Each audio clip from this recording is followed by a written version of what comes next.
خداوند کے مقدس پاک کلام میں سے زبور کی کتاب اس کا 7واں باب۔ اے خداوند میرے خدا، میرا توکل تجھ پر ہے، سب پیچھا کرنے والوں سے مجھے بچا اور چھڑا۔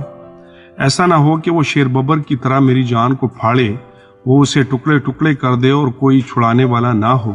اے خداوند میرے خدا، اگر میں نے نہ کیا ہو، اگر میرے ہاتھوں سے بدی ہوئی ہو، اگر میں نے اپنے میل رکھنے والے سے بھلائی کے بدلے برائی کی ہو، بلکہ میں نے تو اسے جو ناحق میرے خلاف تھا بچایا ہے، تو دشمن میری جان کا پیچھا کر کے اسے آ پکڑے، بلکہ وہ میری زندگی کو پامال کر کے مٹی میں اور میری عزت کو خاک میں ملا دے۔ اے خداوند اپنے قہر میں اٹھ، میرے مخالفوں کے غضب کے مقابلے میں تو کھڑا ہو جا اور میرے لیے جاگ۔ تو نے انصاف کا حکم تو دے دیا ہے، تیرے چوگرد قوموں کا اجتماع ہو اور تو ان کے اوپر عالم بالا کو لوٹ جا۔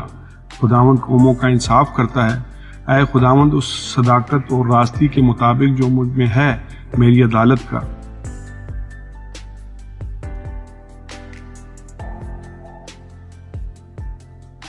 کاش کے شریروں کی بدی کا خاتمہ ہو جائے اور صادق کو تو قیام بخش، کیونکہ خدائے صادق دلوں اور گردوں کو جانچتا ہے۔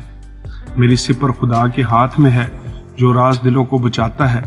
خدا صادق منصف ہے، بلکہ ایسا خدا جو ہر روز قہر کرتا ہے۔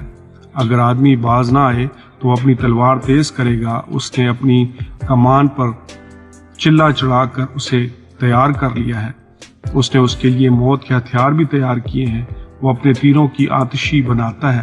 دیکھو اسے بدی کا درد ذیل لگا ہے، بلکہ وہ شرارت سے بارور ہوا اور اس سے جھوٹ پیدا ہوا۔ اس نے گڑھا کھود کر اسے گہرا کیا اور اس خندق میں جو اس نے بنائی تھی خود گرا۔ اس کی شرارت الٹی اسی کے سر پر آ گئی، اس کا ظلم اسی کی کھوپڑی پر نازل ہوگا۔ خداوند کی صداقت کے مطابق میں اس کا شکر کروں گا اور خداوند تعالیٰ کے نام کی تعریف کروں گا۔ خداوند کے پاک کلام کے پڑھے اور سنے جانے پر اس کی خاص برکت ہو۔ خداوند کا شکر ہو، آمین۔